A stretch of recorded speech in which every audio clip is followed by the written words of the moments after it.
If you feel like your career isn't advancing as you'd like, know that you're not alone. Many of us, at some point, have faced uncertainty, frustration, and a sense of stagnation. But professional success is not something unattainable. It can be built with simple and practical attitudes, which, when applied consistently, have the power to radically transform the course of your trajectory. Success goes beyond status or financial return. It's about realizing your potential, living with purpose, and, above all, feeling satisfied with the impact you have on your own life and the lives of those around you. Today, I'm going to share 5 tips that, if applied with discipline, can lead you to reach a new level in your career. And if this content adds value to you, don't forget to subscribe to the channel and leave your like. This way I bring you more relevant and similar content to this one. First tip, set clear and concrete goals. One of the biggest reasons why many people fail in their professional journeys is because they are not clear about what they want to achieve. Living without a clear goal is like navigating an ocean without a map. You may be moving, but you don't know if you're going in the right direction.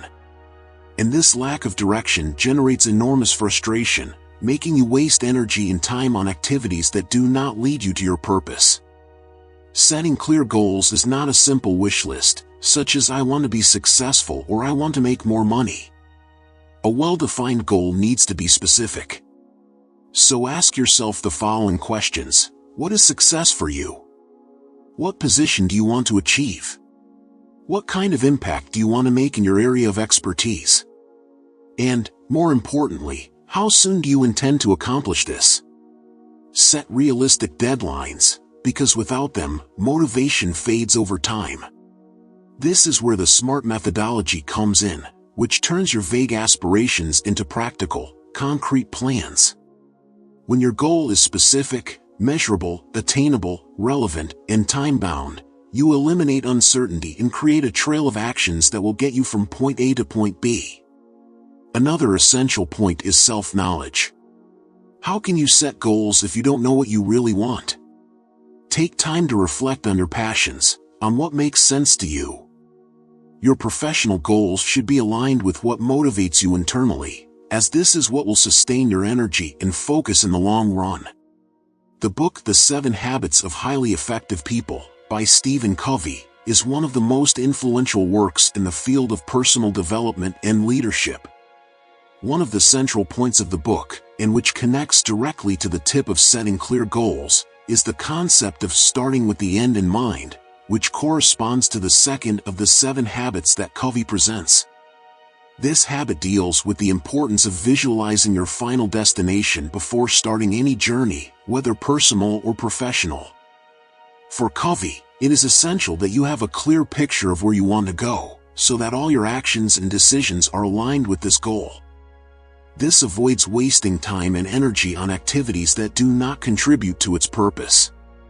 The author suggests that without this clarity of vision, we are at the mercy of circumstances, reacting to each situation impulsively and without direction. He compares it to climbing a ladder with all the effort possible, but when he reached the top, he realized that the ladder was leaning against the wrong wall. That is, without a well-defined goal, you may even be making a gigantic effort, but in the end, you won't get where you really want to go. Covey also invites us to reflect on our own personal mission statement. This means defining what are the principles and values that guide our lives and, based on them, structuring our goals and plans. It's an approach that puts the focus on the long term and the things that really matter, rather than just reacting to the demands of everyday life. By starting with the end in mind, you plan your actions with a clear vision of your final destination, ensuring that the small decisions of everyday life are aligned with your big purpose. It also generates coherence and purpose, something that many people miss when working without a structured plan. This habit teaches us to be protagonists of our own lives, making decisions in a conscious and planned way, always visualizing the desired result before starting any task. Second tip, invest in quality networking. How many times have you heard that it's not what you know, but who you know? It may sound cliché, but this phrase has a powerful truth. Technical knowledge is essential, but having a solid network of contacts can open doors that you could never open alone. And networking is more than simply adding people on LinkedIn or exchanging business cards at events. It is, in fact, the construction of genuine relationships, based on mutual trust and common interests. Now, many people are afraid of networking because they believe it involves manipulation or falsehood. But here's the secret: the best networking is the one that comes from a place of authenticity. You don't have to force conversations or try to impress. Focus on connecting with people in a true way, showing genuine interest in what they do and what they have to say.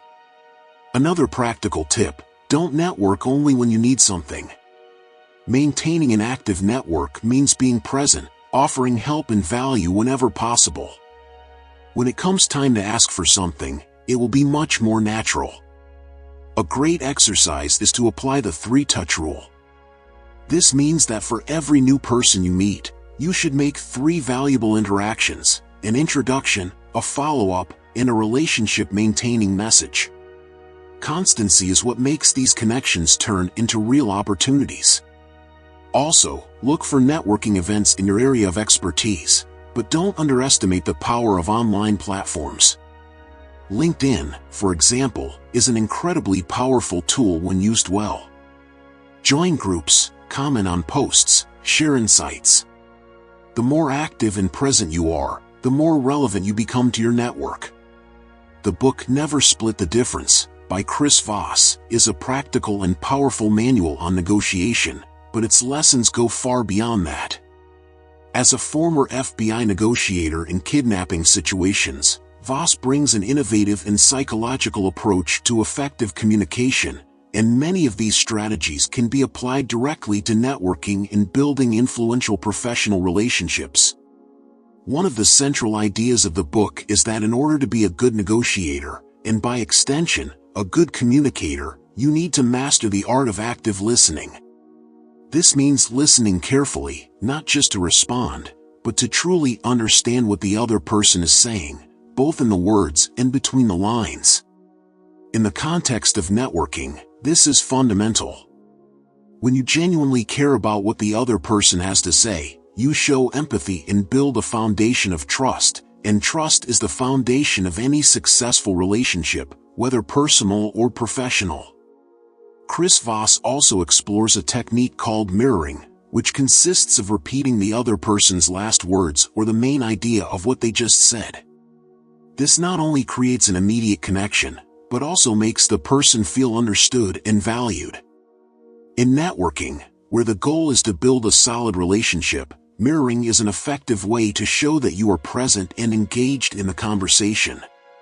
Another interesting concept in the book is the accusation label, a strategy to diffuse possible tensions or resistance that may arise in a negotiation or conversation.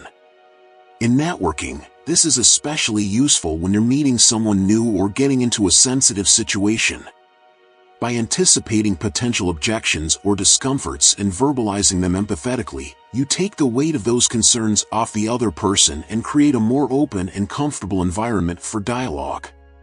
Voss also talks a lot about the power of calibrated questions, which are open-ended, strategic questions that encourage the other person to reflect and share more. Instead of asking questions that can be answered with a simple yes or no, he suggests questions like "What makes you think that way?" or "How do you see this situation evolving?" These questions encourage a deeper conversation, helping to establish more authentic and lasting connections, which are essential in networking. A crucial aspect of networking, taken from Voss's book, is that negotiating is not about winning, but rather about creating solutions where both sides feel they have won. In the professional environment, this translates into creating value for the people you interact with. Instead of only looking for what you can get out of a relationship, think about how you can contribute to the success of the other. Reciprocity is a powerful force in relationships, and when you dedicate yourself to helping others, they will be much more likely to help you when you need to. Therefore, Chris Voss lessons are not just for negotiators in high-pressure situations. They are applicable in everyday life, especially for those who want to improve their networking skills, creating stronger and more influential relationships through more empathetic, strategic, and effective communication. Third tip: invest in the continuous improvement of your skills. The job market is extremely dynamic, and one of the worst traps a professional can fall into is complacency. That diploma you took a few years ago is no longer enough.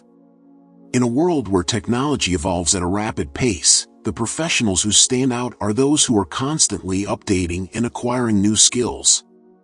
And when we talk about continuous improvement, we are not referring only to formal courses or new certifications, although they are important.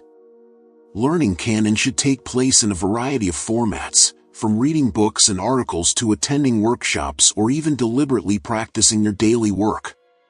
Whatever you do with the intention of learning is an opportunity for growth.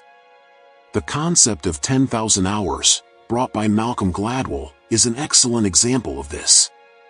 He suggests that to become exceptional at anything, one must deliberately practice for 10,000 hours. This means that mastering a skill is a long but extremely rewarding process. The key here is discipline. And don't just limit yourself to technical learning. Also develop the so-called soft skills. Today, skills such as effective communication, teamwork, time management, and emotional intelligence are just as valuable as technical knowledge. They are the ones who often make the difference when it comes to leading teams, closing deals, or dealing with conflict situations. The book Mindset: The New Psychology of Success by Carol Dweck explores two main types of mindset: the fixed mindset and the growth mindset. The fixed mindset believes that abilities and intelligence are innate, unchanging traits. People with this mindset tend to avoid challenges, fearing failure and always seeking to prove their worth without believing in the possibility of evolution. The growth mindset, on the other hand, sees capabilities as something that can be developed through effort, practice, and learning. Those who adopt this mindset embrace challenges and see failure as part of the improvement process. Dweck's core concept is that with the right mindset, we can continuously learn and grow, both personally and professionally. By accepting that learning is a constant process and that we can always evolve, we develop resilience and confidence, which helps us face challenges and expand our skills. Adopting the growth mindset is essential for long-term success, as it allows us to not only better handle difficulties but also take advantage of development opportunities. Mindset teaches us that success is built from constant effort and not from fixed talents, showing that anyone can evolve with the right mental attitude. Fourth tip: seek constant feedback and mentoring. One of the fastest and most effective ways to improve is through feedback. However, many people have a difficult relationship with criticism, either out of pride or fear of hearing what they don't want. But here's the truth: feedback is a gift. It gives us the opportunity to see what is often off our radar. And we only correct what we know is wrong. Don't expect feedback to come automatically. Take the initiative and actively seek the opinion of colleagues, superiors, and even subordinates. Ask, what could I do better? How can I improve in this regard? This humility opens doors to incredible growth. In addition to feedback, having a mentor can dramatically speed up your evolution. A good mentor is someone who has already walked the path you want to follow and can guide you, not only to avoid mistakes, but also to see opportunities that you may not be seeing. Look for someone you admire, someone who has already achieved what you want, and be willing to learn from that person. Remember, you don't have to reinvent the wheel. Learning from the experience of others is one of the smartest ways to progress. The 360-degree feedback method, which involves getting feedback from a variety of sources, superiors, peers, and subordinates, can be a great way to get a more complete picture of your performance and where you can improve. After all, different people have different perspectives, and they are all valuable. Dale Carnegie, in How to Win Friends and Influence People, offers great insights on how to communicate and get feedback efficiently. It is essential reading for anyone looking to improve their interpersonal and leadership skills. Fifth tip: maintain a positive and resilient mindset. Professional success is not a straight line. It is full of ups and downs, challenges and moments of doubt. And what will help you stay strong in these moments is your mindset. The way you face adversity is what differentiates professionals who persevere from those who give up at the first difficulty. Maintaining a positive mindset doesn't mean ignoring problems or living in denial. On the contrary, it is facing difficulties head-on, but with the conviction that you have the ability to overcome them. And that confidence doesn't come from empty optimism, but rather from a deep understanding that with hard work and resilience, you can adapt and find solutions to any challenge. Practices such as daily gratitude, for example, can transform your way of seeing the world. When you focus on the good things you have in your life and career, you begin to develop a more abundant mindset. In addition, techniques such as positive visualization are extremely powerful. Visualizing success before tackling a challenging task helps set your mind up for success, increasing your chances of success. These 5 tips: setting clear goals, investing in networking, continuous improvement, seeking feedback, and a positive mindset, are powerful pillars for professional success. More than listening to these tips, the important thing is to apply them in your daily life. Success is built from constant small actions. I'm going to leave on the screen 2 other videos that can improve other aspects of your life. I'll wait for you there.